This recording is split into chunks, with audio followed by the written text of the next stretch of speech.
Formada en el camp de les patologies del llenguatge i doctora en Psicologia de la Salut, la doctora Leis és professora titular i directora del Departament de Salut Pública i Epidemiologia de la Facultat de Medicina de la Universitat de Saskatchewan, al Canadà.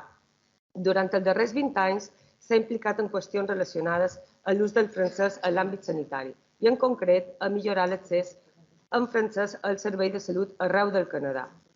Actualment és la presidenta del Consell d'Administració de la Société Santé en Français, una entitat que promou l'accés de la comunitat francòfona del Canadà a uns serveis de salut en francès de qualitat. Ha col·laborat en nombroses publicacions d'especialitat de l'àmbit de les ciències de la salut, moltes de les quals tracten de la relació entre qualitat assistencial i oferta activa de serveis sanitaris a les llengües oficials. En tota aquesta formació acadèmica i aquesta experiència en els àmbits esmentats, de ben segur que la doctora Leis ens aportarà una visió ben interessant del tractament de l'ús de les llengües a l'àmbit sanitari en un context, com el nostre, de doble oficialitat lingüística. Ok, donc bonjour tout le monde, merci de m'avoir invité à votre colloque. Et moi, je vais parler de la disponibilité linguistique et qualité des services de santé, le modèle canadien. Et la personne qui a parlé juste avant moi vous a déjà donné des informations sur ce qui se passe au Canada. Donc, on passe à la diapositive suivante, s'il vous plaît. Donc, je vais d'abord reconnaître que les terres sur lesquelles la Société Santé en Français se trouve font partie du territoire traditionnel non cédé du peuple Anishinaabe-Algonquin. C'est une façon de reconnaître que le Canada a été fondé sur des terres qui appartenaient aux Autochtones. La diapositive suivante, s'il vous plaît. Donc, le plan de ma présentation, c'est de parler du contexte canadien. Vous l'avez entendu déjà un petit peu avec l'orateur précédent, et les enjeux de communication en santé.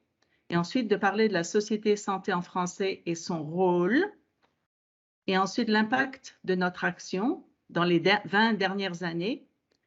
Quelles sont certaines leçons apprises? Et puis, un tout petit résumé. Donc, le premier point, le contexte canadien, donc la diapositive suivante, s'il vous plaît.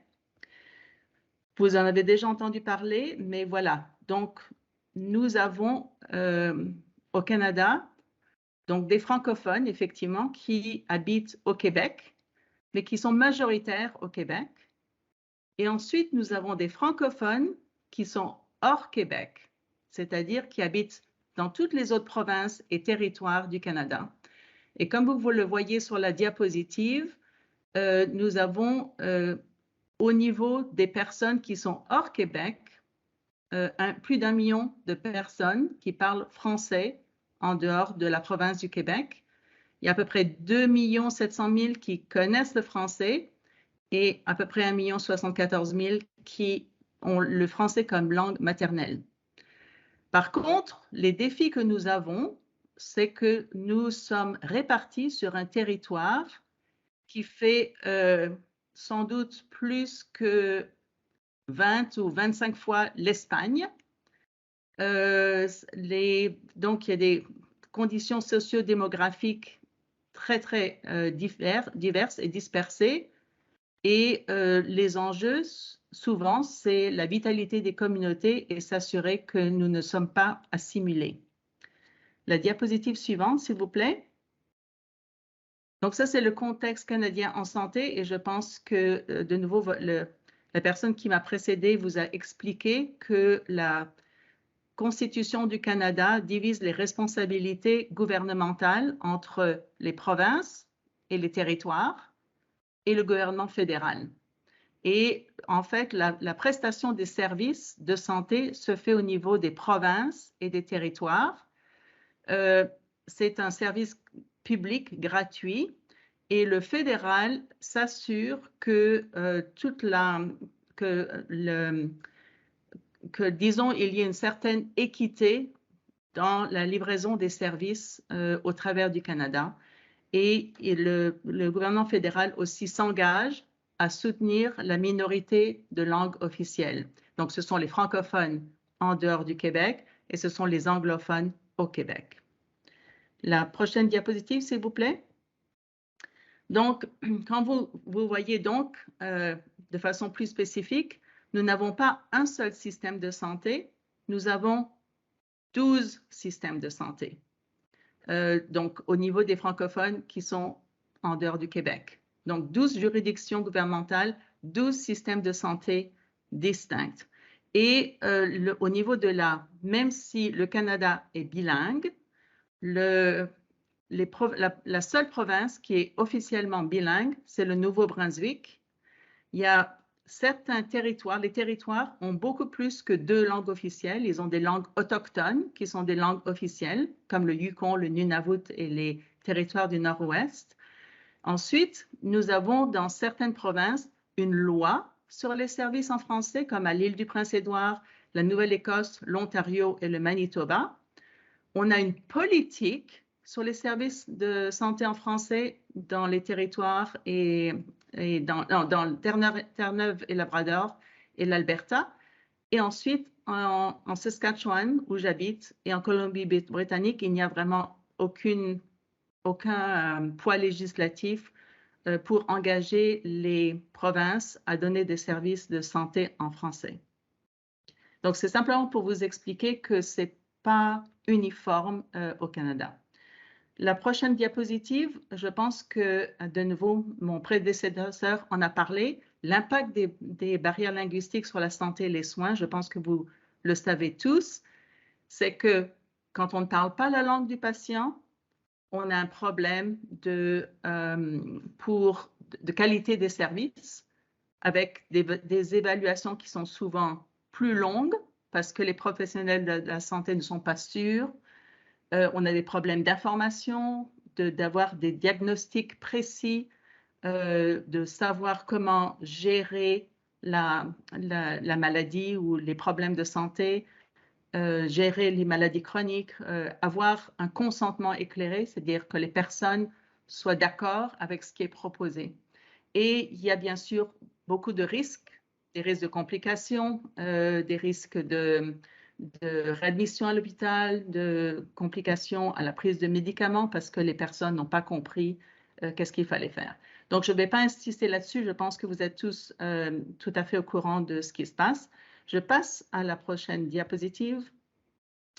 Et alors là, vous voyez donc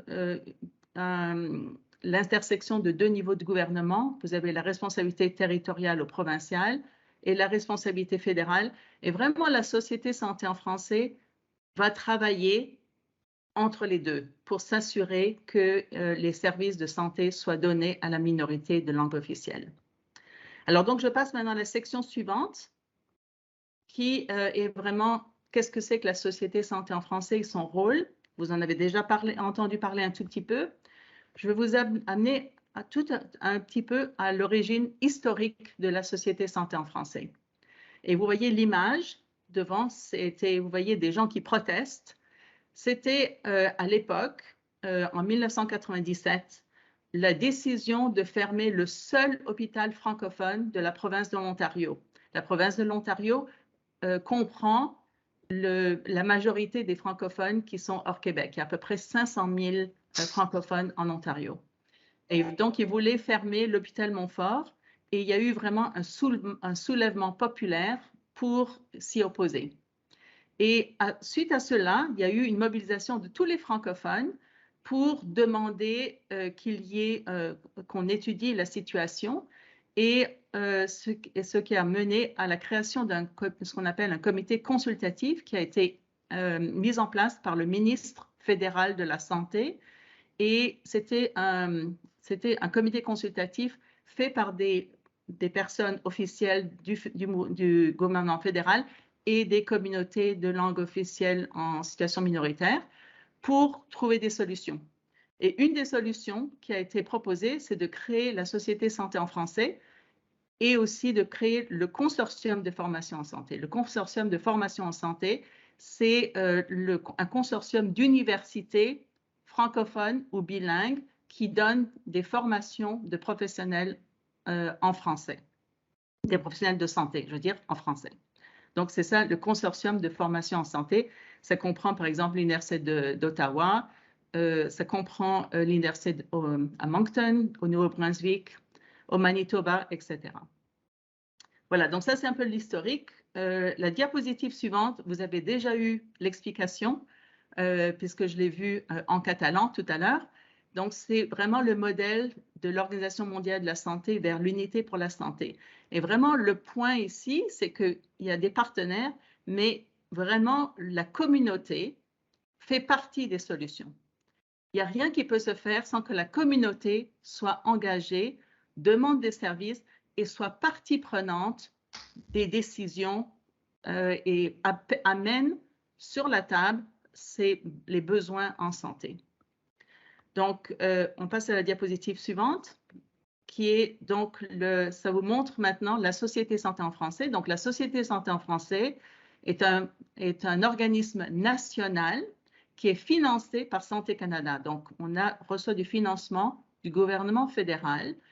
Et avec ceci, nous sommes donc disons, l'organisme qui chapeaute ou qui travaille avec 16 réseaux santé en français dans toutes les provinces et territoires. Et là, vous l'avez sur l'image.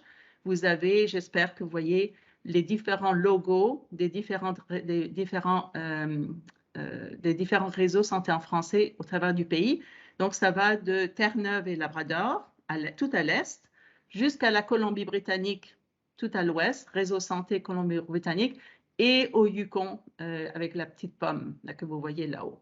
Donc, voilà, vous voyez, on est très dispersé, mais on est quand même représenté dans toutes les provinces et territoires. Prochaine diapositive. Quel est le rôle de la Société Santé en français et des réseaux membres? C'est vraiment de sensibiliser les partenaires que nous avons vus aux besoins de la minorité francophone avec de l'information pertinente. Il faut encourager le partenariat et on arrive souvent avec les solutions pour ça. Et renforcer la capacité des partenaires. Par exemple, renforcer la capacité des professionnels de santé, qui sont souvent un peu dispersés partout. Et vraiment, le résultat final, c'est d'avoir à long terme l'offre de services de santé en français. Donc, pour vous, ce serait en catalan. Et que ça augmente et que nous ayons donc les services dont nous avons besoin. Prochaine diapositive. Je voulais simplement aussi rapporter ça c'est l'importance de la langue sur la qualité des soins. C'est intéressant de comprendre aussi que peut-être on n'a pas besoin d'avoir des services sur tout le continuum, parce que plus le service est, disons, physique et technique, par exemple une opération chirurgicale, bon, on n'a peut-être pas besoin d'avoir un chirurgien qui parle français pendant qu'il fait une opération.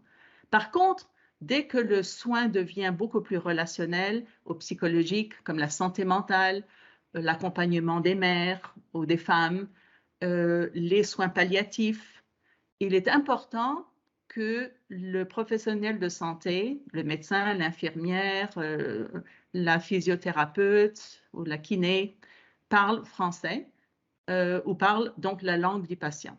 Et donc, ce petit modèle est important parce que nous allons appuyer donc les services qui sont, ou prioriser, disons, les services où la relation ou le traitement passe par la parole ou la langue. Donc, je passe au point suivant, le troisième point ici. Donc, quels sont les impacts de notre action? Alors, d'abord, vous avez un petit schéma qui s'appelle niveau d'action et d'impact. Et vous voyez au niveau de la Société Santé en français, le haut qui est en orange, le niveau fédéral des décideurs, des gestionnaires.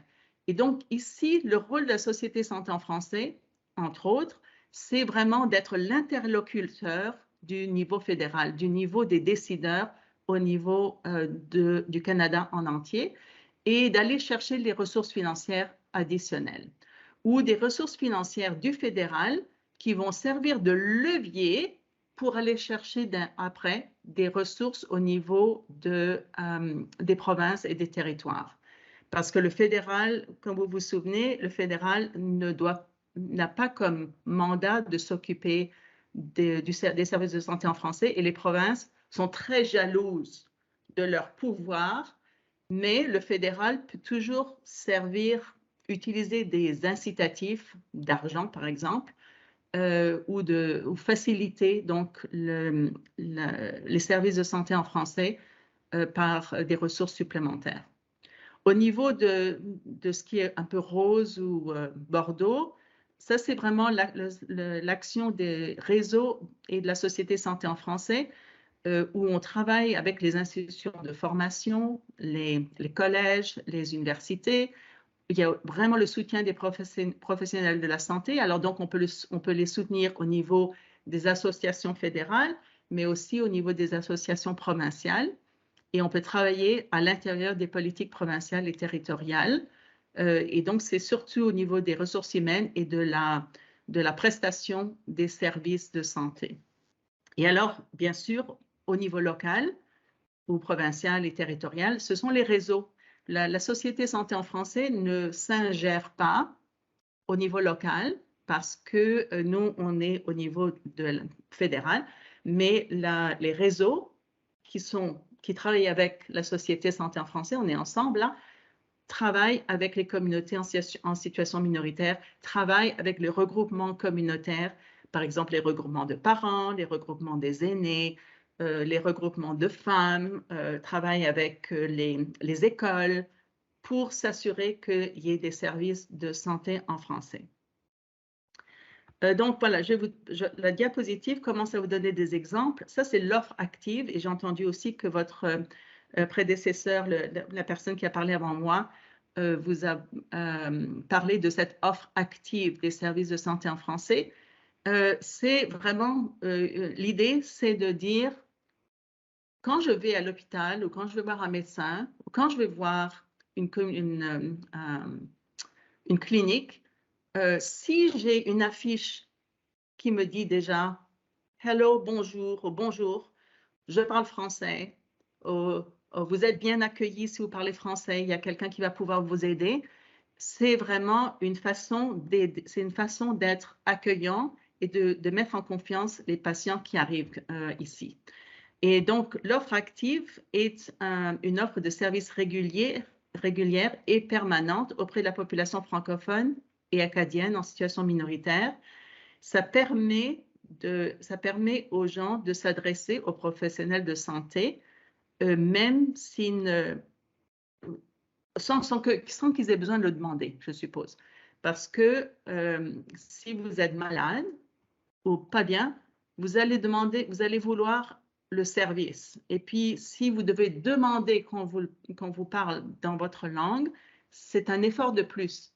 Alors, l'offre active, si les gens savent, ah oui, je peux parler le catalan, je peux parler le français, ça va certainement les soulager et peut-être enlever du stress.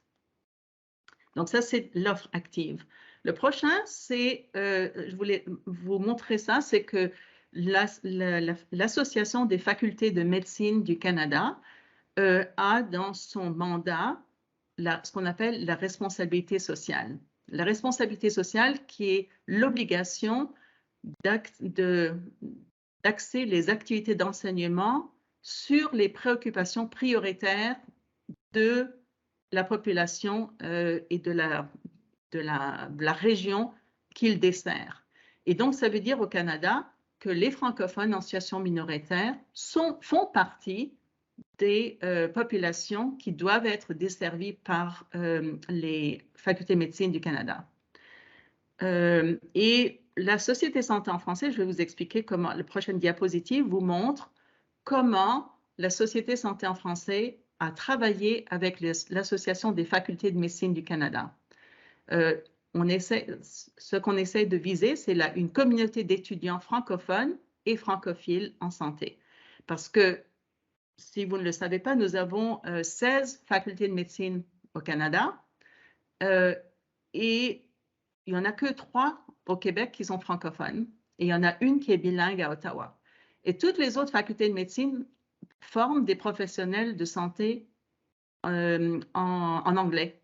Par contre, les étudiants, beaucoup d'étudiants sortent ce qu'on appelle de l'immersion française, c'est-à-dire qu'ils ont appris le français dans les classes de lycée, par exemple, et après, ils étudient complètement en anglais. Et donc, notre but à nous, c'est d'aller chercher ces étudiants francophones, que ce soit dans les études médicales, que ce soit en sciences infirmières, que ce soit en psychologie, que ce soit en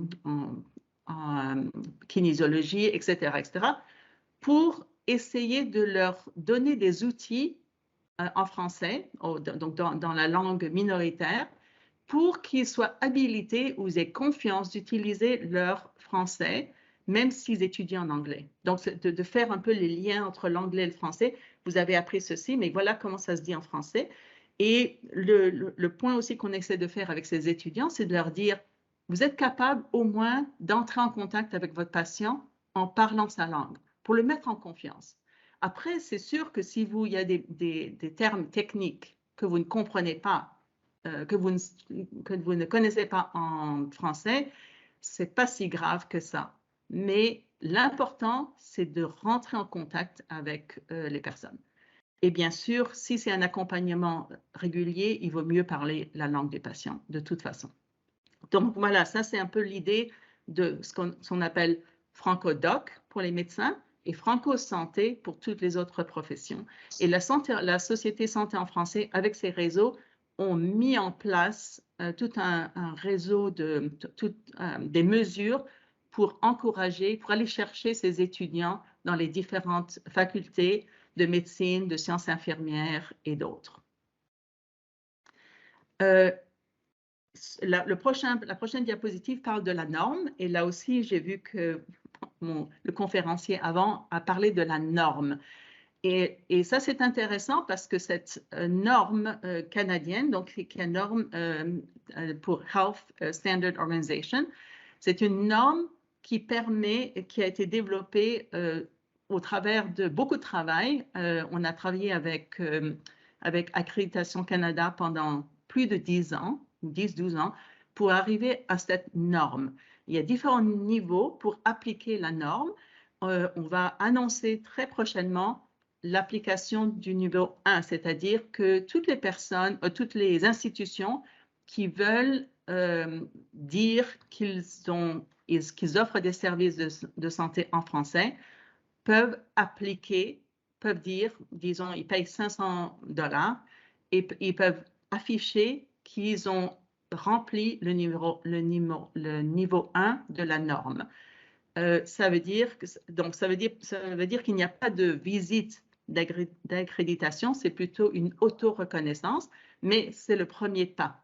Avoir une norme pour un accès aux services sociaux dans les langues officielles, c'est vraiment un gros pas en avant, et nous allons continuer à travailler là-dessus pour qu'on puisse monter dans les normes et qu'il y ait plus d'institutions qui offrent des soins ou des hôpitaux qui puissent dire qu'ils suivent cette norme d'agrément. Le prochain exemple, c'est la plateforme virtuelle de formation. Et je pense que là aussi, vous en avez parlé un petit peu. Ça s'appelle equitylink.ca. Vous pouvez y avoir accès, c'est en français et en anglais. Et donc, c'est vraiment une formation autoguidée pour renforcer les capacités des gestionnaires d'établissements de santé. Donc, c'est les directions d'établissements, d'hôpitaux, de cliniques, de centres de long séjour, des EHPAD, ou je ne sais pas comment est-ce que vous les appelez en Espagne, ou aux îles Baléares. Et ce sont des façons ça indique un processus à suivre pour aller chercher du personnel bilingue et pour aller aider, soutenir le personnel bilingue qui est en place. Et donc, c'est une plateforme virtuelle. Et si on passe au travers de cette formation, on peut avoir une reconnaissance ou un certificat du Collège des leaders en santé du Canada. Donc, c'est une formation qui est reconnue de façon officielle. La prochaine diapositive, c'est un dernier exemple que je voulais vous donner. C'est vraiment l'inclusion de la variable linguistique dans la carte santé. Et malheureusement, je ne connais pas assez votre système aux îles Baléares et en Espagne. Mais au Canada, chaque province a une carte santé. Et l'île du Prince-Édouard, ce qu'ils ont introduit, c'est quand vous renouvelez votre carte santé, on vous indique, et vous voyez sous l'image, quelle est votre langue de préférence pour l'obtention de services médicaux. Donc, on met sur la carte santé qu'on veut parler français, qu'on préfère parler français ou qu'on préfère parler l'anglais. Ça veut dire que quand votre carte est scannée, on sait tout de suite que, par exemple, la personne veut parler l'anglais ou que la personne veut parler le français. Et ça permet une offre plus, disons, plus ciblée sans qu'on demande au patient dans quelle langue est-ce que vous aimeriez qu'on vous parle. Donc, c'est quelque chose qui est beaucoup plus efficace et ça permet aussi de garder des données. C'est-à-dire que quand les personnes sont soignées et que, par exemple, dans un dossier électronique du patient, si la langue est indiquée, on peut savoir combien de personnes sont allées voir le médecin ou l'infirmière ou l'hôpital et est-ce qu'on les a servis dans leur langue ou pas. Ça permet d'avoir des données qui permettent ensuite de faire de la recherche et puis d'aller plus loin dans l'offre de services ou dans la réception de services. Donc ça, c'est un exemple aussi, mais toutes les provinces au Canada n'ont pas encore cette carte de santé. C'est étudié en Nouvelle-Écosse en ce moment et aussi en Ontario. Donc, quelques ingrédients porteurs de succès. Il est important de mieux se connaître et établir des relations de confiance. C'est-à-dire que quand on travaille avec les systèmes de santé, que ce soit au niveau fédéral ou au niveau des provinces, il faut qu'on se présente pas comme des revendicateurs qui veulent bouger la cage. On est là pour apporter des solutions, pour travailler avec les systèmes, pour s'assurer qu'en bout de ligne, on dit, écoutez, nous connaissons nos communautés, nous savons de quoi elles ont besoin. Est-ce qu'on peut travailler ensemble? On peut vous aider avec toutes les actions, enfin les exemples que je vous ai montrés tout à l'heure. On peut vous aider à mieux desservir cette communauté. Donc, on se présente comme des gens qui vont amener des solutions et mais qui ne vont pas être des personnes qui rouspètent ou qui vont aux barricades, etc. Parce que notre expérience nous a montré qu'on va beaucoup plus loin quand on peut arriver à créer cette relation de confiance et qu'on peut co-créer en utilisant notre expertise et l'expertise des gouvernements, l'expertise des professionnels de la santé dans une perspective de développement durable. C'est-à-dire, il faut que dans le temps, ça puisse continuer. Un leadership collaboratif, cela veut dire que chacun a un rôle à jouer et chacun est un leader là où il est placé. Les professionnels de la santé, là où ils sont dans leur travail, peuvent jouer un rôle essentiel. Les gestionnaires jouent un rôle essentiel. Les communautés jouent un rôle essentiel. Donc, et je vais arriver aux leçons apprises parce que je pense qu'il est important de tirer des leçons de notre expérience, de nos 20 ans d'expérience. L'évaluation aussi est importante, que ce soit au niveau de la recherche ou au niveau de l'auto-évaluation. Donc, la prochaine et dernière section, c'est les leçons apprises. Dans les leçons apprises, la première diapo sur les leçons apprises, il faut savoir que les solutions aux barrières linguistiques, c'est sur un continuum. C'est-à-dire qu'il n'y a pas une solution qui va résoudre tous les problèmes. Il y a des petites solutions et il y a des solutions qui vont prendre un peu plus de temps, comme la norme, qui vont prendre des années. Donc, quand on pense aux barrières linguistiques, l'idéal, c'est d'avoir un professionnel de santé bilingue qui parle la langue du patient et qui est reconnu dans son milieu professionnel. Ce que je veux dire, reconnu dans son milieu professionnel, ça veut dire que je ne fais pas de la traduction sur le côté de mon bureau. Hein. Ce qui arrive des fois au Canada, et je ne sais pas si ça arrive chez vous, c'est qu'on dit « Ah, Madame Mercier, vous parlez français, venez, est-ce que vous pouvez nous aider à traduire pour cette personne? Mais ce n'est pas son travail, à Madame Marcier qui est infirmière, mais elle va venir pour aider un patient.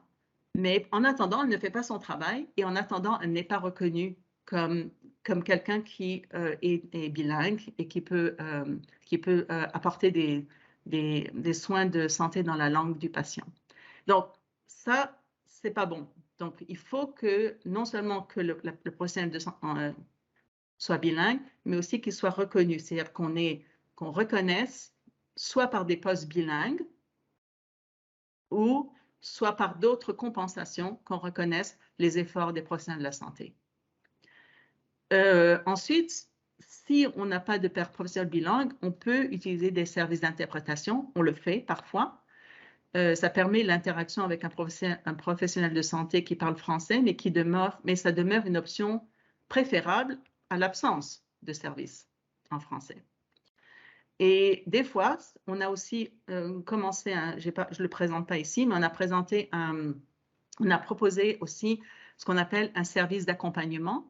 Donc, le service d'accompagnement consiste à former des bénévoles qui parlent très bien les deux langues et qui peuvent servir d'interprètes. Alors après, avec une petite formation qu'on leur donne, ces accompagnateurs interprètes peuvent, à la demande d'un patient, venir rencontrer un patient, disons, dans une clinique de médecin. Donc, ils viennent à la réception. Et l'avantage de cet accompagnement, c'est que la personne qui accompagne est là déjà à la réception. Donc, elle va aider le patient à remplir les papiers qu'il faut, parler à la réceptionniste et interpréter donc au patient. Ensuite, il accompagne le patient dans le rendez-vous avec le médecin ou le dentiste et il est là pour interpréter en anglais ou interpréter en français. Bon, pour vous, ce serait catalan et espagnol. Et ensuite, quand le médecin a terminé ou le dentiste a terminé, en général, il y a une référence où il y a dire oh, vous allez prendre ces médicaments, voilà, je vous fais une ordonnance. Et donc, à ce moment-là, l'accompagnateur est encore là et il peut aider le patient à comprendre quelles sont les recommandations qui ont été faites par le médecin, le dentiste ou l'infirmière et ensuite acheter les médicaments qu'il faut, expliquer comment ça fonctionne, mais peut-être aller voir le pharmacien, etc. Donc, ça, c'est un projet qu'on a mis en place en Saskatchewan et qui marche très, très bien. Et l'avantage de ça, c'est qu'au Canada, si un patient décide de se faire accompagner, le service de santé ne peut pas dire « Ah non, non, non, on ne veut pas cette personne ». Si le patient décide qu'une personne doit venir avec lui ou elle, le service, les médecins n'ont rien à dire. Donc, je voulais juste parler de cet accompagnement qui est important. Ensuite, le dernier point, je voulais déjà expliquer, c'est qu'il faut se positionner comme partenaire et pas comme un revendicateur et proposer des solutions. C'est-à-dire quand il y a des enjeux, ce n'est pas seulement les problèmes qu'il faut mettre de l'avant, il faut dire, bon, il y a ce problème, mais voilà ce qu'on vous propose comme solution. Allons à la prochaine diapositive, les leçons apprises. Donc, la sensibilisation des partenaires est un travail en continu. Là aussi, donc, il y a travail en continu de la sensibilisation des partenaires. Un des problèmes auxquels nous, on fait face, et peut-être vous aussi, c'est que souvent, on a un professionnel de santé qui parle français ou on a un gestionnaire qui est sympathique à la cause et qui ouvre des portes. Et tout d'un coup, ces personnes changent. Ils sont nommés dans un autre poste ou bien ils déménagent et il faut tout recommencer. Donc, on n'est jamais vraiment arrivé, il faut toujours essayer de garder des liens et puis s'il y a des nouvelles personnes, de recréer des liens. Donc, sensibiliser les partenaires est un travail en continu. Il faut miser sur l'offre active, comme je l'ai déjà mentionné, former des professionnels de santé bilingues. Et ça, c'est des leçons apprises. c'est en continu qu'il faut faire ça. Il faut créer des postes bilingues si possible, mais c'est difficile parce qu'un poste bilingue, si on n'arrive pas à le remplir, tout d'un coup, on vient mettre quelqu'un qui parle qu'une langue. Il faut aussi adapter, et ça c'est peut-être un point important, adapter l'organisation des services. Par exemple, dans un centre de long séjour, donc une institution qui reçoit des personnes âgées, on pourrait créer peut-être une aile ou un endroit ou un département, une partie, un étage où tous ceux qui parlent, par exemple, franco-français ou catalan, sont regroupés et comme ça, on peut assigner une personne ou deux qui parlent la langue des patients au lieu que ce soit au hasard. Donc, ça ne demande pas beaucoup d'argent, ça demande juste un peu d'une façon institutionnelle, proactive, de mettre les personnes qui parlent le français ensemble et après d'assigner le personnel. Et donc, le reste fonctionne en anglais, peu importe. Mais au moins, ces personnes ont des points de repère avec des professionnels de santé qui parlent le français. Et ce qu'on a remarqué aussi au cours de ces 20 ans, c'est que nos francophones, et puis je ne sais pas si c'est la même chose pour vous, ils se sont habitués à demander des services en anglais ou de ne pas demander de services en français parce qu'ils pensent qu'ils ne peuvent pas en avoir. Donc, on part avec un a priori que les services de santé en français n'existent pas. Et donc, il y a depuis 20 ans, on travaille à dire oui, les services de santé en français sont importants, vous allez être mieux soignés, mais il faut demander des services, surtout quand il s'agit de santé mentale, quand il s'agit d'accompagnement des enfants et de la mère, quand il s'agit de soins réguliers. Donc, c'est important de le rappeler parce qu'autrement, les gouvernements prennent tout de suite l'excuse en disant « Ah, ben vous voyez, il n'y a personne qui demande des services. » Ou bien, il y a juste une minorité qui demande des services, ça ne vaut pas la peine de faire quoi que ce soit. Donc, il y a une mobilisation de la population à faire et de les rendre, les rendre responsables et dire « Oui, vous avez droit à des services de santé dans votre langue, mais merci de les demander aussi. » La troisième diapo là-dessus, et j'ai presque terminé, c'est les leçons apprises. Donc, l'intermédiaire, tout ça, ça fonctionne parce qu'il y a la Société Santé en français.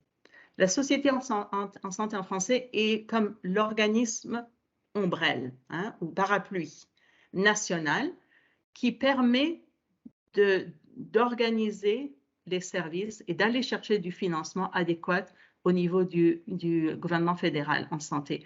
Et la Société Santé en français prend cet argent et ensuite le distribue au niveau du pays. Donc, il y a un lien, même si les réseaux sont indépendants sur le terrain, il y a quand même un lien entre la Société Santé en français pour les grandes orientations et pour le financement. Donc, c'est important d'avoir cette vision fédérale, globale, nationale. Et ensuite, c'est important d'avoir cette coalition d'organismes régionaux qui sont les réseaux santé en français dans chaque province parce qu'eux connaissent la réalité du terrain. La Société Santé en français est à Ottawa. Elle ne connaît pas tout ce qui se passe sur le terrain, mais grâce aux membres, réseaux membres, elle peut agir et aider et appuyer. Ça permet d'avoir un éventail d'interventions complémentaires au niveau individuel, au niveau communautaire, au niveau de l'environnement, au niveau du politique. Et l'appui politique est nécessaire pour assurer les ressources qu'il faut. Donc, ça, c'est vraiment important. Et donc, la collaboration intersectorielle est essentielle. Donc, je reviens là au partenariat avec la participation communautaire pour qu'il y ait des interventions durables et adaptées aux besoins locaux et aussi capables d'atteindre les cibles qu'on s'est fixées. Donc, j'espère que ça vous donne un peu une idée de quelles sont certaines des leçons qu'on a apprises au cours de nos 20 ans d'existence. Et d'ailleurs, on fête nos 20 ans cette année. On a été fondé en 2002. Et ma dernière diapositive, ou presque, c'est un modèle. Et ça, c'est un modèle qui a été développé par le GRIFOPS. C'est un réseau, enfin, c'est un regroupement de chercheurs à l'Université d'Ottawa. Cet article a été publié en avril 2020. Et je voulais simplement vous le montrer parce que ça donne un peu un résumé de où est-ce qu'on est, des leviers d'action pour l'accès et l'intégration des services sociaux et de santé pour les communautés de langue officielle en situation minoritaire. Et vous voyez malheureusement, je ne peux pas vous montrer, pointer avec un petit projecteur, mais vous voyez en bas à gauche, vous avez les usagers, hein, donc les personnes qui reçoivent les services, les proches aidants qui sont informés et proactifs. Et ensuite, vous avez juste au-dessus, en violet, les professionnels qui sont préparés, proactifs et formés à l'offre active. Donc, ça demande une formation des professionnels de santé et un soutien aux professionnels de santé, sans quoi c'est extrêmement difficile pour eux. Donc, ça demande quelque chose qui est organisé et intégré. Et ça, ça nous donne donc une amélioration de la santé, enfin donc des services de santé qui répondent aux besoins de la population et une amélioration de la santé et du mieux-être des populations minoritaires qui vivent en situation minoritaire. Et donc, vous voyez, dans ce grand rectangle jaune clair, enfin jaune-orange, il y a le marqué structure organisationnelle. Donc, ce sont les règles qui définissent la distribution de l'organisation des ressources au niveau du volume, du type, l'organisation des ressources de chaque établissement ou les ressources communautaires. Et on croit aussi beaucoup à la collaboration entre le système de santé et la communauté. La communauté est là pour aider à prendre des décisions. Elle est là aussi pour intervenir et compléter ce que les professionnels de la santé font. Ensuite, vous avez bien sûr une structure politique et réglementaire dans ce qui est un peu saumon là. Donc, les lois sur la santé, les lois linguistiques. Et malheureusement, là, j'ai pas tout compris ce que l'orateur précédent a dit sur votre structure aux îles Baléares. Mais donc, il y a des structures politiques ou des règles ou des lois ou des politiques sont de toute façon aidantes pour donner des services à la population minoritaire qui vit en situation minoritaire.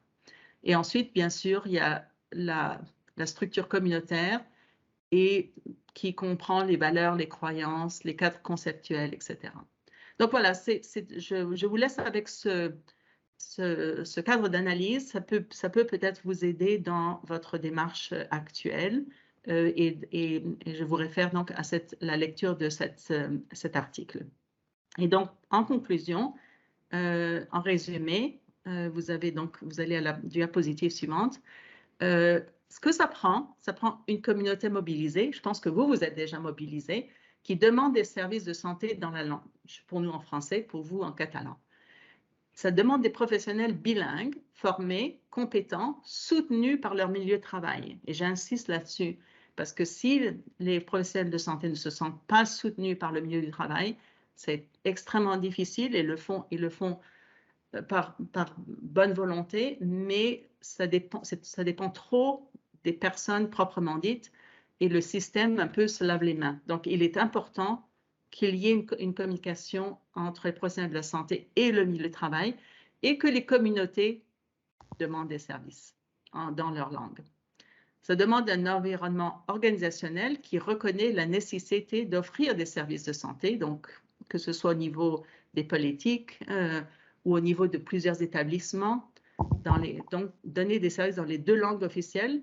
Et ça demande aussi que cette offre de services soit valorisée, soit reconnue, soit compensée peut-être par des certificats de normes ou par de l'argent supplémentaire. Et ça prend donc des normes pour des soins linguistiquement et culturellement adaptés et qui soient une condition d'agrément, ça c'est pour aller plus loin. Et ça demande un leadership national, comme la Société Santé en français, qui joue un rôle de leader au niveau national et qui soutient les réseaux là où ils sont dans leurs provinces et territoires. Et ça, c'est vraiment les conditions gagnantes pour avoir donc des services de santé bilingues. Et je termine avec quelques références. Je vous en ai mis que 3, mais si vous en voulez d'autres, ça me fera plaisir. La minorité linguistique et société, j'ai vu que ça aussi que la personne précédente qui a parlé avant moi vous a parlé de cette revue. Et nous avons donc un article là-dedans. Le GRIFOPS, ça c'est la référence pour le tableau. Et puis donc une référence récente de 2-5 et Bowen pour l'impact des barrières linguistiques. Là, je vois que l'article est en anglais. Nous en avons en français si vous préférez. Et voilà, donc j'arrive à la fin, commentaires ou questions. Et je pense qu'on a un peu de temps.